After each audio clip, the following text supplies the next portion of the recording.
everybody, let's talk about voltaic cells. Voltaic cells, also known as galvanic cells, generate electricity. And we do this by separating the oxidation and reduction processes into two separate what we call half cells. And then we connect them with an external wire. This requires, in order for the oxidation and reduction to occur, that the electrons flow through that external wire, and the flow of charge creates a current, which we can then harness as electricity. Now, this does require a spontaneous electrochemical process. So we're using that driving force of the reaction to do work somewhere else. Let's take a look at a classic voltaic cell. And this is the reaction between zinc metal and copper 2+ ions, generally from copper nitrate, but from copper 2+ regardless. And this reaction forms copper metal and zinc ions. If you do this in a single beaker, you just see the zinc start to turn black, and then ultimately you'll see the copper plating out onto the zinc as the color from the copper ions vanishes out of your solution because those copper ions are becoming that copper metal. And it's just corrosion. There's nothing really useful to do if the zinc and the copper are in contact with one another. But if you separate this, if you put both components of the oxidation process, so the half reaction for oxidation in one compartment and the reduction half reaction in a second compartment, you can make this do work. So what we do is we take the oxidation process, which I'm going to write that half reaction now, and the reduction half reaction, and we separate those processes. So in one beaker, I have zinc and the zinc 2+ ions, and in another beaker I have the copper and the copper 2+ ions.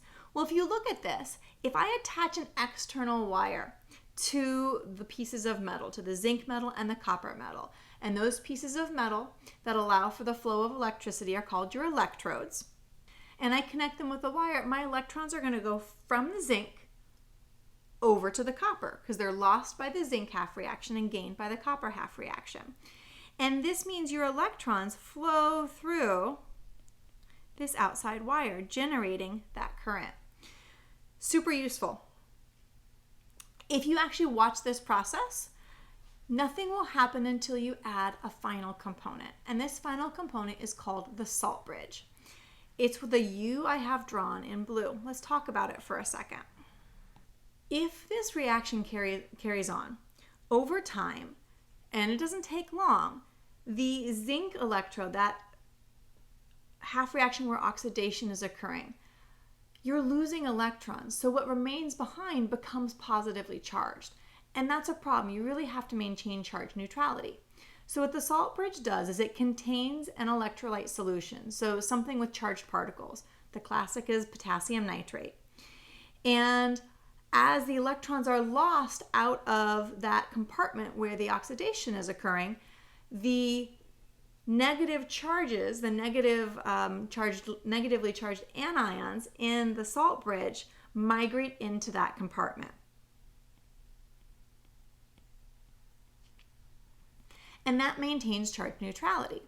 On the other side, in the compartment where the reduction is happening, you're gaining electrons. So that's going to become more negatively charged. And so the positively charged ions, the cations in your salt bridge, will migrate toward that side of your galvanic cell or voltaic cell.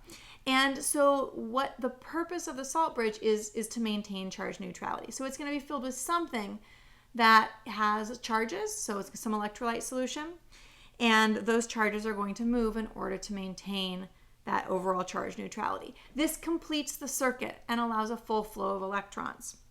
Okay, we need some new words. The half cell, so the portion of this of a voltaic cell where the oxidation is occurring, is called your anode. Formally, it is that electrode where oxidation is occurring, but oftentimes we refer to that whole cell as your anode. And then the other side is your cathode. And although we don't use it as much in first year chemistry, because the anode is spitting out the electrons, we assign that the negative notation. So, your battery has a positive terminal and a negative terminal. The anode is the negative one. And the cathode is given a positive notation. So if this process occurs and you watch what's happening, your zinc, in this particular case, the zinc atoms that were in the electrode are turning into and becoming zinc ions. And so we have a migration of the atoms from the electrode into the solution. So as a result, the mass of your electrode for the anode is going to decrease, and the concentration of the solution is actually going to end up increasing because you'll get more and more of these zinc ions in solution. The opposite is true at the cathode. At the cathode, if you look at that half reaction, you've got copper 2 plus ions forming copper solid. So the copper 2 plus ions that are in solution are going to be plating out and forming a solid on that copper electrode. And so the mass of that electrode is going to increase. Okay, real quick, because there's several words that were on that last page. Your electrode is your solid metal that's connected by the external circuit. Often that can be involved directly in your redox process, but it doesn't have to be. Sometimes they're just the conduit for the charge to flow. The anode is where your oxidation occurs, and if it is involved as part of the redox process, it's going to lose mass over time. The cathode is where reduction occurs, and this will gain mass over time. The electrons flow from the anode to the cathode. The anode is where the loss of electrons occurs, so the electrons are going to come out, and they're going to flow to the cathode where the gain of electrons occurs. Really important. Your salt bridge is there to maintain charge neutrality, and the anions are going to migrate toward the anode in order to maintain charge neutrality and replace the negative electrons, that negative charge that was lost, while your cations will migrate toward your cathode. One last thing, it's really important that you can draw and interpret those pictures of these voltaic cells. We also have a shorthand, which are called cell diagrams. So in a cell diagram, you take a look, or in order to write a cell diagram, you're going to take a look at your overall equation. You're going to identify what's being oxidized and what's being reduced, what those half reactions would be, just like you would need to for drawing the whole picture. And then once you've identified what's your anode, what's your cathode, you're going to convey this expression along with information about phase changes and where your salt bridge is with a very simple setup. You always start with the anode. That's just convention, so everyone knows what's going on. You write left to right, just like you would for a chemical reaction. So reactants first and then products. So your anode will have the zinc, which will be touching the zinc ions. And you can specify concentration here if you know what it is parenthetically. That makes up your half cell for the oxidation or for the anode. You use a double vertical line to indicate the salt bridge, and then you do the same thing for your cathode.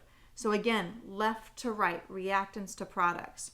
In this case, you've got copper 2 plus, which again, you can specify a concentration if you have it, a vertical line to indicate a phase change because the copper 2 plus will be in contact with the metallic copper. And that's your cell diagram. So again, the vertical lines are representing a phase boundary, and the double vertical line represents your salt bridge.